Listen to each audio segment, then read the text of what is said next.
Okay, and we should be live. Afternoon, guys. Rob Emery here, property negotiator from Power Bespoke. Hope everyone's doing well today. We're just going to wait for a couple of viewers to come on. If there is anyone on, give us a thumbs up. Let us know you can hear us. How are we doing, Freddie? Come on. If there is anyone on, give us a thumbs up. Let me turn that off. Hey Rob, yeah, I'm good, thank you. Nice to be with you. Awesome. I'm Freddie. I'm one of the co-founders of Shandy Shack. Yeah, pleased to be with you. Yeah, cool bananas. All right, cool. So, if anyone's out there keen to share it, feel free to share the live out there so people can hear what Shandy Shack is about. I've decided to do a little movers and shakers series on my Facebook page while we've been locked down and sharing businesses that are out, the local guys with their feet on the ground, what they're doing, where they started, and what they're all about. So Freddie, I don't know if you want to introduce Shandy Shack to everyone. Tell us a bit about it, what you're all about, where you're going, where you're hoping to take it, how you're dealing with the current climate and restrictions, and where people can buy this beautiful product of yours. Yeah, absolutely, Rob. Thanks very much. I might as well start at the start.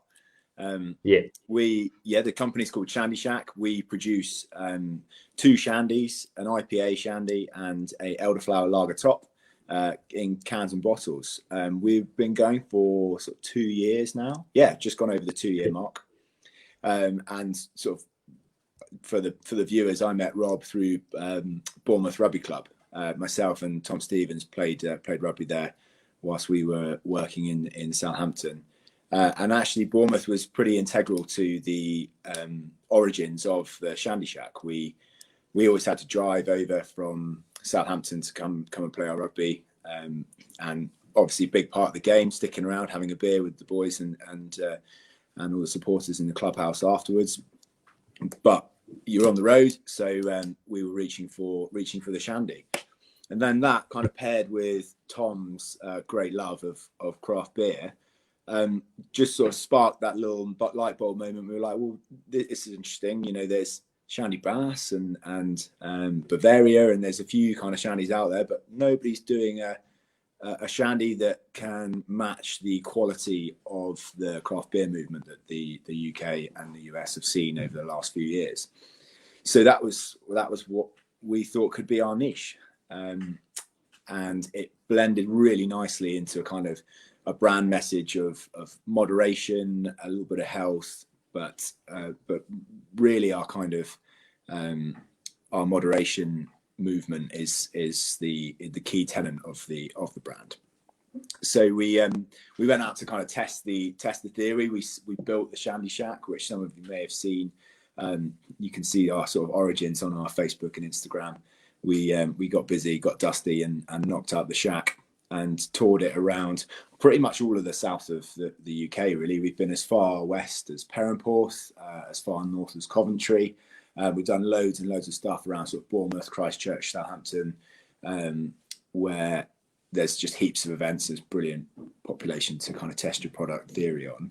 And at this point, we were kind of cocktail barring. We were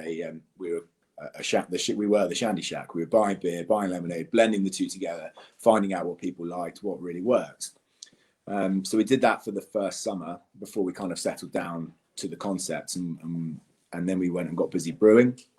So over the winter of that first year, we brewed hundreds of batches of rubbish beer, and it got slowly better and better and better before we settled on our IPA recipe that you can get in a can today.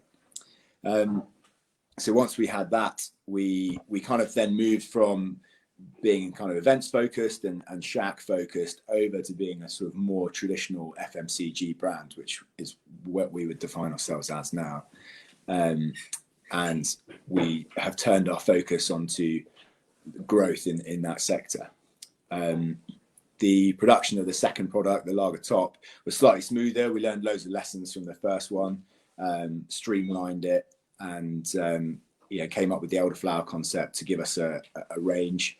And the job for the last year really has been scaling that production, getting the supply chain really tight and really efficient, and then distribution has been a huge job for the last 6 months, and it will be for probably the next year or so. Is going to be one of our main focuses. Yeah, that's the sort of whistle stop tour of the Shandy Shack lifeline, as it were. Yeah.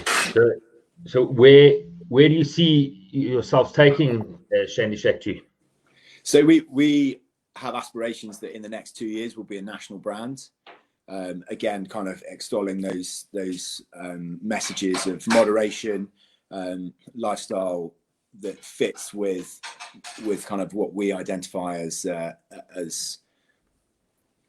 sort of popular and widespread now, which is sort of being in your home with your family, doing a bit of light exercise, doing a bit of hard exercise, being outside. All of those kind of themes run through the brand, but the central tenet is, you can have a lower alcohol product, but you don't have to go zero, and you can have an alcoholic drink, but it doesn't have to be 7%.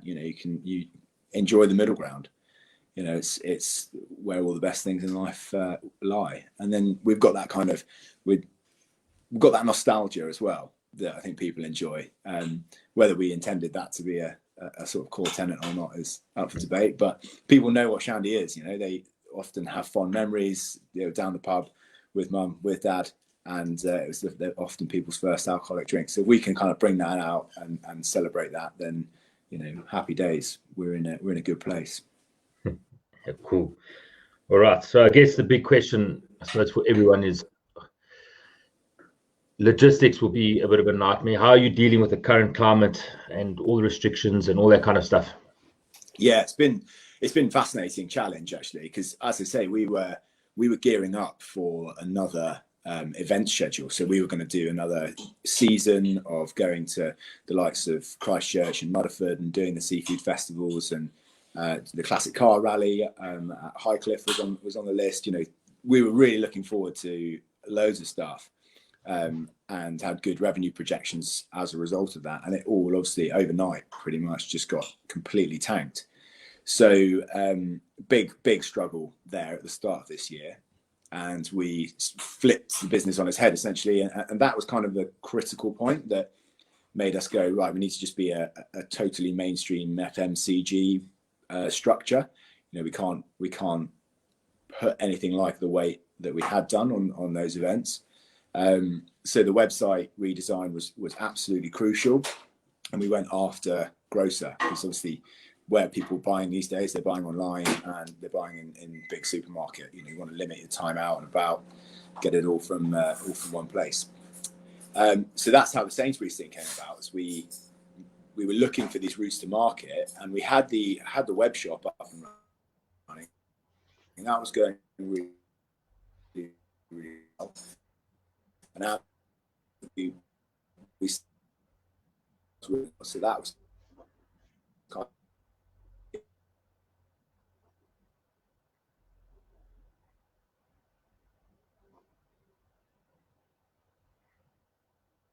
Okay, I think Freddie's disappeared. Let's see if we can get him back. Let's hold a seckie.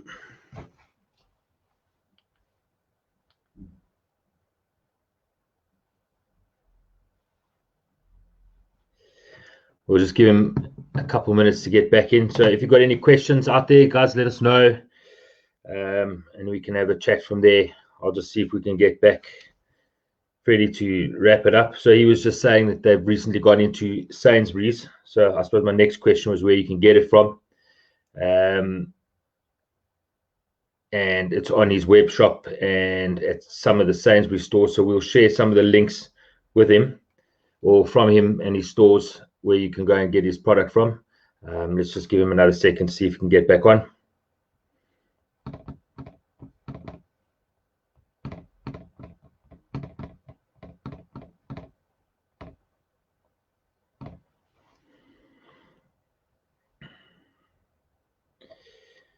Yeah, sorry, let's hold a second. Sorry back about in that. the house. There we go. Left me flying solo there for a minute. Got all intimidated. Sorry. No worries. Cut off mid. Can you hear me? I'm up and running. I'm doing okay. Yeah, I can hear you. Yeah, good stuff. Nice. Cool.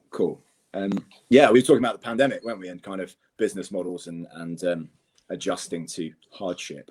Yeah, I guess. But yeah, the core result of the pandemic for us actually was positive. It's pushed us in a direction that means we can scale and grow faster than we could previously, which felt bad at the time, but in hindsight, it's a strength, and we can turn it into one in a big way, actually.